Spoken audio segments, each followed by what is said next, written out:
Ito guys, admin rich po to. Komentuhan lang natin ito, no? Itong nangyari ngayon na meron pong nahuli na isang incheck, mga kaibigan, no?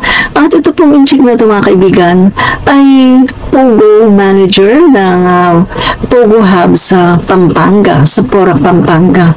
Tapos, nahuli po ito, mga kaibigan, sa Davao City Airport at nagtangka po na tumakas papunta po ng Xinjiang, China. Guys, alam niyo ba na ang Xinjiang, China ay sister city yan ng Davao City? Ayan mga kaibigan, no? Ayan, no?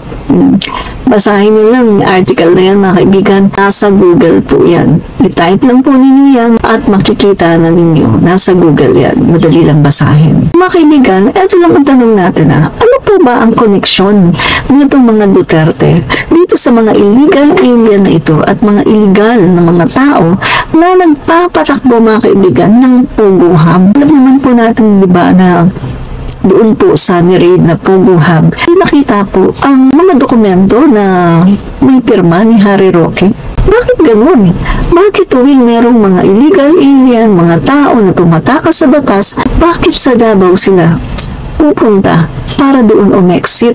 Remember mga kaibigan, yung si Senator Dick Gordon, yung nag-iimbestiga sila sa Parmali, yung mga Chinese na tumatakas, doon din sa Davao Airport, papunta naman sa Dubai.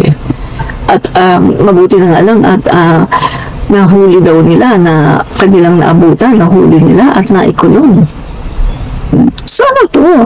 Bakit paborito yata ng mga masasamang loob na galing sa China ang Davao Airport? Ano bang meron sa Davao City?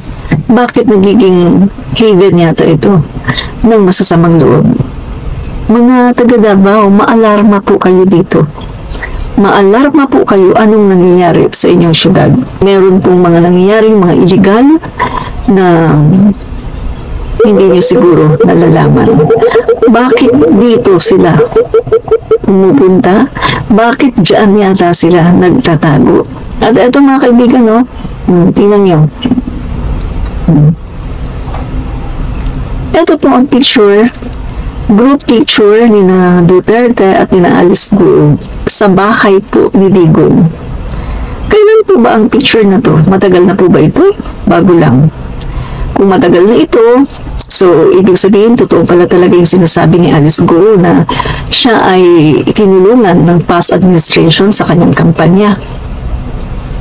At kung hindi naman ito matagal, kung bago pa ito, so, ano ginagawa ni Alice Guo sa bahay ni Duterte?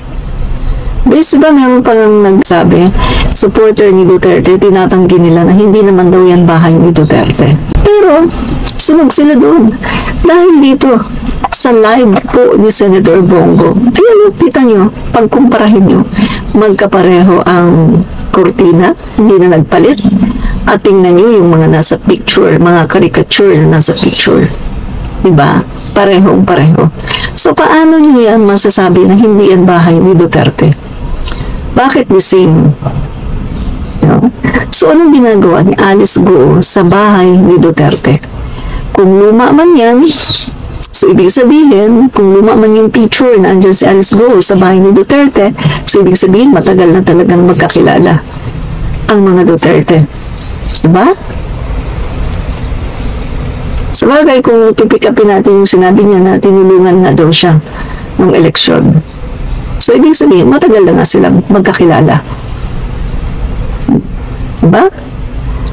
At kung hindi ako nagkakamali, di ba taga Xinjiang din si Alice Guo? At mga kaibigan, taga Xinjiang din yung Pogo manager na nahuli na pumunta pa talaga ng Davao para doon umexit papuntang Xinjiang. Meron namang Manila International Airport. Meron namang mga kalapit na airport sa Pampanga. Bakit hindi siya pumunta doon? Bakit kailangan lumipad pa siya ng Davao at doon pa siya umexit sa Davao City Airport? Anong dahilan? Kaibigan, matatanong talaga natin doon, dapat na sagutin ito ng mga Dutertes, ano ang dahilan? Kaibigan, eto talaga legit eh. May nakikita ang mga ebidensya eh. Hindi gawa-gawa.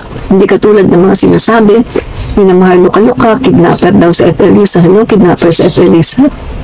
Marami daw bata kinidnap sa Turkey. Hello, ganun ba talaga? Kasi kung totoo yan ng kidnapper si F. Elisa, bakit hanggang ngayon, bakit wala man lang ginagawa ang Turkey? Sa tingin niyo ba makakaligtas yan sa Turkey? Kung totoong nagindap yan? No, hindi ka makakaligtas doon. Iba ang batas sa Turkey.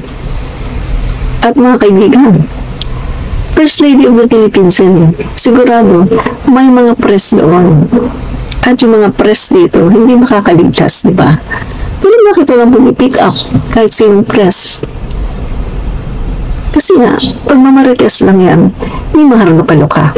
Yun lang yun. Pero eto, yung ating mga nakikita ngayon at isinisiwalat. Ayan, maraming ebidensya. Diba? Nagtutugma-tugma ng mga ebidensya na sa bandang huli, mga kaibigan, maaring sila ang ituro. Ano ang kaugnayan niyo sa mga illegal pogo na ito? At bakit yung mga kriminal na yan diyan, paborito ang Davao City? Diyan sila nag-e-exit. Bakit? Pakisagot. Admin Rich po.